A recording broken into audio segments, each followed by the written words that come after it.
Hello there, and welcome to the Ruesha and Shaban show. Miss Cassium, where are you in this world? I see what's happening. I'm in Key Largo. I'm in Florida. Right. Well, Florida. it's kind of nice. It'd be nice if you were here, Cass. I'm not going to lie, because that was all a bit tense. That last 90 minutes. 4-0, Rush. Alessia Rusa's goal ruled offside. Not quite understanding why. Nobody actually explained that whole situation at all. But let's dive into it. But beforehand, make sure you like and subscribe to both channels, wherever it is you're watching this. Rue and I will keep you across whatever we can for the Women's Euros. And this was the game. This was the fixture. Oh, I just see I've got my good work sticker on that Brooks gave me. That we were building up to. Fair play. The English absolutely obliterated the Dutch, Rue. Yeah, I mean, obviously when it starts, you're watching the game, and it was quite cagey the first 10 minutes, a lot of nerves out there. And I think when England got the goal, it did settle them a bit. But you're watching the Dutch, and they gave nothing. I felt sorry for Viv Miedema up front, who got zero service in the whole game. A few of the Dutch players, I think, will be looking back at their performances and going, right, that was pretty shocking, and they're going to need to turn up for this final game against France. Credit to England, they dug in and they started, once they got a couple of goals, obviously scoring right before half-time again, they were going in, going, right, we're coming out. But watching Serena Wiegman, she looked like she felt the pressure, she felt relief, she felt a bit of, come on, let's sort of shut up the media, classic English media. You know how I feel about that all the time. But one game in, they jump on the let's tear the team apart. Let's pick on. I seen you doing one in Oncast actually. I thought you were on it a bit too. Didn't watch the whole clip, mind you, but this one about me saying that she needs characters. And characters, I think you said about Mary Earps and stuff like that, but Hannah Hampton's came up and kind of shut up her critics with some assist. What a ball that is for the goal. It's literally back to front. Great play from Russo though. Great play from Russo, just let the ball run across her body and then holds the ball up, gets onto James. But Lauren James, again, we go back to it comes to another tournament and you're going, it's not fair. It's not fair. It's not fair. Why is she so good? Just get lost, Lauren, like you're too good. Yeah. I mean, do you know, let's start with the Hannah Hampton thing. If anything, I would say I have been thoroughly supportive of England going into this game. I've been telling the office, the friends, everyone, settle down. Like I love the Dutch. You know my feelings for Vivianne Miedema. They're strong. But I think the Dutch have been off it of late, and you can't measure the Welsh as a tough test with no disrespect to them. Absolutely no disrespect. However, they put on a great performance the other day. England needed that tough start to then go forward and do what they've done today. And when it comes to characters, I completely stand by what I said about Hannah Hampton. I said she's an outstanding goalkeeper. I've had abuse today from people saying that, I don't know, that I've been shading her. I said they're missing big characters, and they are still missing big characters. Yeah, no, I hear that, but I think that's it. It's one game, so one game you can't write teams off or go into. I've seen a few things on TalkSport of them absolutely slaughtering things. I'm not saying you, I'm saying the media and stuff as a whole have been, that's it, but it's classic English media. They're going to, things go wrong one game and it's let's turn against team, let's slaughter them, let's do this and that. And there's people and they've never been in these situations in their life. They've never played football, never played in an international major tournament, and people obviously people are allowed to come in and chip in with their opinions, and that's the beauty of football. But you're going, you don't really understand it, so just hold back. Let's see what happens. If anything, it's probably good for England. It's been a great wake-up call for them. I don't know how far they'll go in the tournament, but you could see today that they can turn it on, and you look at their squad. If at one point I was actually going, right, Serena, make some more changes now, make them earlier, because the job is done and dusted here. Go and give people a run out, give them time to perform and time to get involved in the game and make something happen. But no, credit to England, they got the job done, but the Dutch were, I'm sorry, but they were infuriating, and I think the Dutch managers got it wrong.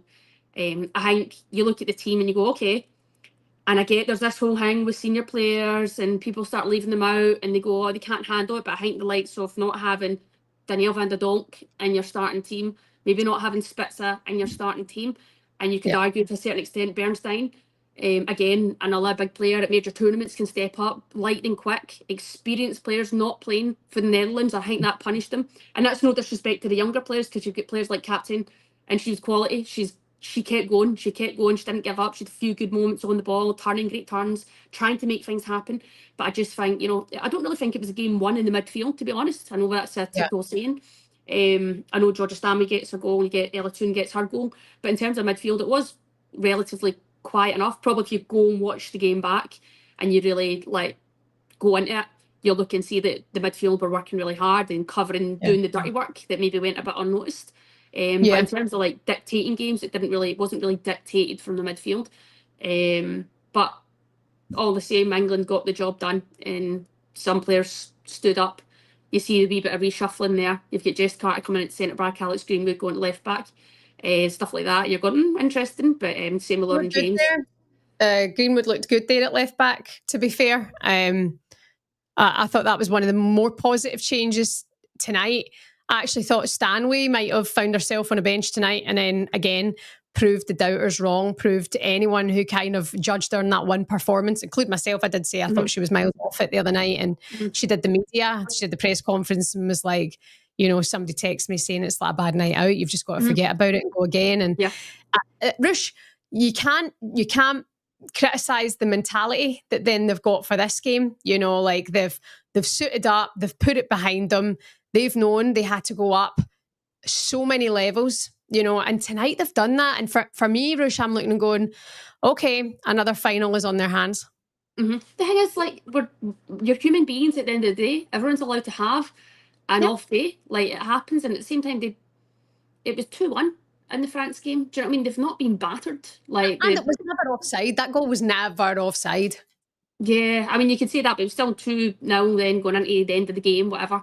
But and I think that the French are looking lively, but the French normally, when things go a bit wrong, you kind of lose them. But you look at the French squad, and they've got to be a team going, no, we're contenders here for this tournament. But that's it. I think with the pressure and the media and all eyes on England, I think sometimes it can work in their favour if things go wrong in the next game, which you'd expect them to beat Wales. But again, it's kind of a bit of a derby game as such. So close, the nations so close together, and the Welsh will be wanting to go, look, we know it's our first tournament and we know we're the underdogs. Nobody expects anything from us. Everyone has written us off.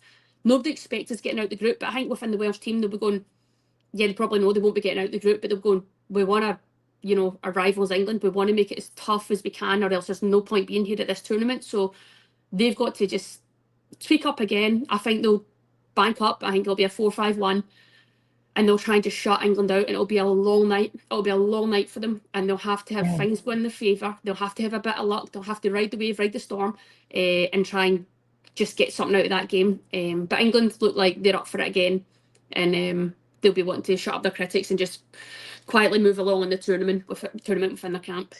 Definitely. And actually, coming into this game, I did say I think England win this game tonight, and then by beating Wales, if they beat Wales, they have to obliterate them, because come Sunday, Rush, 3 of those teams could all have 6 points, so it will go down to goal difference. You never know. I think, like we're saying that England had an off night, against France. Like you say, they weren't battered by any matter of terms, but they did have an off night. We know France can have off nights. So who's not to say the Netherlands walk away from this game going, right, we're licking our wounds now. We need to put on a show. Say they nick a point against France, which is very, very possible. Say they beat France. England then are looking at goal difference. So tonight was a big, big win for them, because until in 50 minutes time, that next game will kick off. But for now, in their second game, then England are sitting top of the group because of that goal difference. So that'll be key for them against Wales. And you never know, you might see that shape change there. I think Ruesha was talking about this in the press conference as well. You might see 2 up front. You might see more Ejimang in that game against Wales, where they'll just have to fire goals in if it goes to plan. But as you say, for Wales, it's a derby. It's a game of pride. There's a rivalry there. So they might make it very, very difficult for England to play against.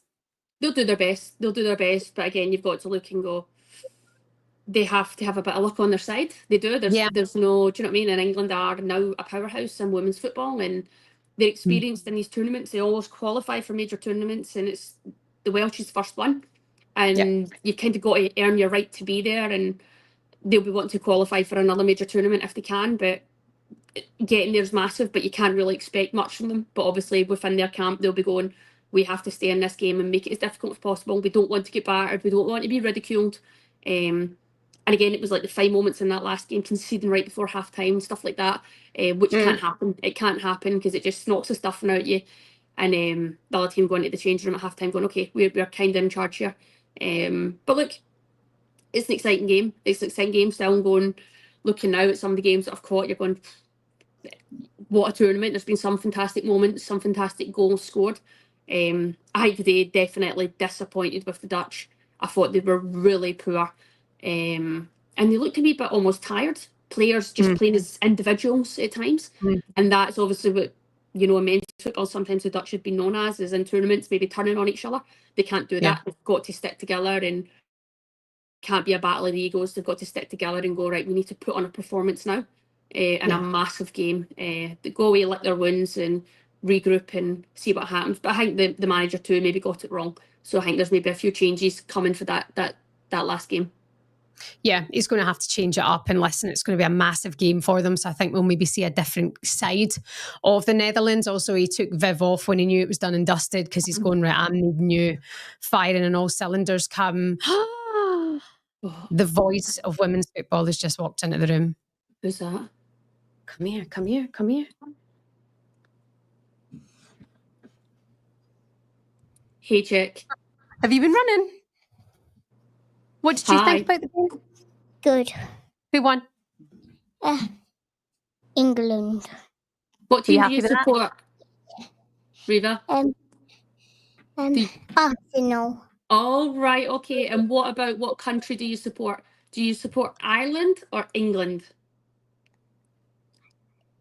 Oh, tell her. England. I mean Ireland. Yeah, I think that's right. That's better. Well done. You can play for, when you're older, you could play for Scotland, England or Ireland, couldn't you? All of them. You want to play for all of them, a bit like your Uncle Cass? Yeah. Did you just sniff my breath? Yeah. Oh, does it smell? Yes. Yeah, I can imagine. Shonky monkey. So, Rue, how do you think this is going to go? Talk to me about your state of the group then. Who are the top two teams that go through from Group D? I'm going to say it's going to be England and France that go through. French and dance. Who? Dance. France can dance. I think it's going to be the French and English that go through and follow themselves on in this competition. And I think the Dutch and the Welsh will be going home out of this group. But what a great tournament it's been so far. Some fantastic goals. And Cass, I'll be back with you very shortly. And we can watch the games together again. Ruesha's back for the last 8, which means we can try and do all of the quarterfinal watch-alongs. Do you want to take part with this? Who do you think is going to win the whole competition? Who's in it? Bethmead. Bethmead's in it, yeah. So Bethmead's in the competition. France, the Netherlands, Spain are very good. Germany, Sweden, doing all right. Yeah. England. England. And I want to do it with...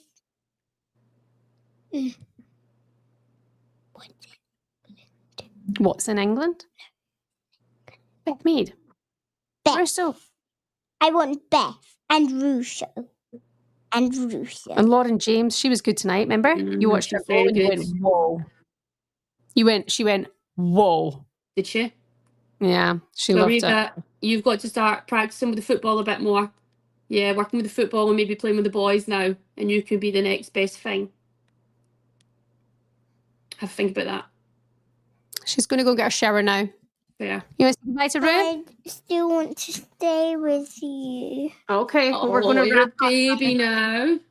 Rue, what do you think the scoreline's going to be tonight?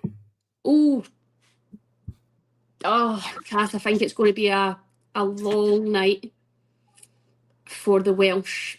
I think they'll give it their all again. They'll try and stay in the game, but I think it's going to be a long night, and I think they'll concede a few goals. I hope not. I hope for them not, because I do like Wales, and I'm delighted for them. Obviously, it was bittersweet. But it wasn't bittersweet. I'm talking pish. It was absolutely a heartache for us not qualifying. Yeah. But I think there's that thing for the smaller nations. You kind of look out for them, and you hope that they do well. Because it is tough to not get the luxuries that other nations have. So I hope that they go and they give it their all. And do you not tell us that we were going to after school today? Oh. Can we go to our school club tomorrow? You've got Faith's house for a play date. Wait, today's Thursday. Friday. Tomorrow's Thursday. Right, one more second. Okay, thanks to you guys in the comments as well. Great team performance, closing down every ball, winning every ball back, confidence booster, a long way to go. That's from Rach. Hi to Jonathan. He said, amazing team performance, just like you two. Thank you, Jonathan. Emily Hibbard, she said, I think Hannah Hampton is going so well, and especially when everyone is going to kind of compare her to Mary Earps. Paul Brunt saying, thought that was going to be harder. Total domination. Paul Brunt? He's a man in the comments. Keeper not great, England fab, Russo bullied them. And Netherlands today, nothing. Hi to McGee. France have done a bit of rotation for the Wales game tonight as well. Hi to Gary. Well done, England. Lots of guys in the comments. I love this. I love these men who are on board for the Euros. Oh, speaking of men, we've got the another one. Never knew we needed. Hi, bro. What's going on, guys? Guys, this is meant to be work. And then also hi to Frankie, who actually put in the comments there, they miss Mary Earp's biting lips and presence. Come on now, Frankie. Let's not act like this England team doesn't miss Mary Earps, okay? It's very, very early stages, and she is a big character. And Hannah is an outstanding keeper, and she showed that tonight. Let's stop getting so catty and weird with constructive criticism. Can you? Right, you guys need to say bye to Ruesha and say like and subscribe. Like, subscribe. Nice. Like, Okay. Okay. Like and subscribe. Rue, we'll see you soon. We're back for the quarterfinals. Yeah. Bye, guys. In fact, the quarterfinals is a fake show. Rush, that's what I was going to say as well. We'll make sure we come on for Sunday night after what happens. Okay, guys. All right. In a bit, guys. Say bye, everyone. Thanks for watching. Thanks for watching, everyone. Like and subscribe. Bye.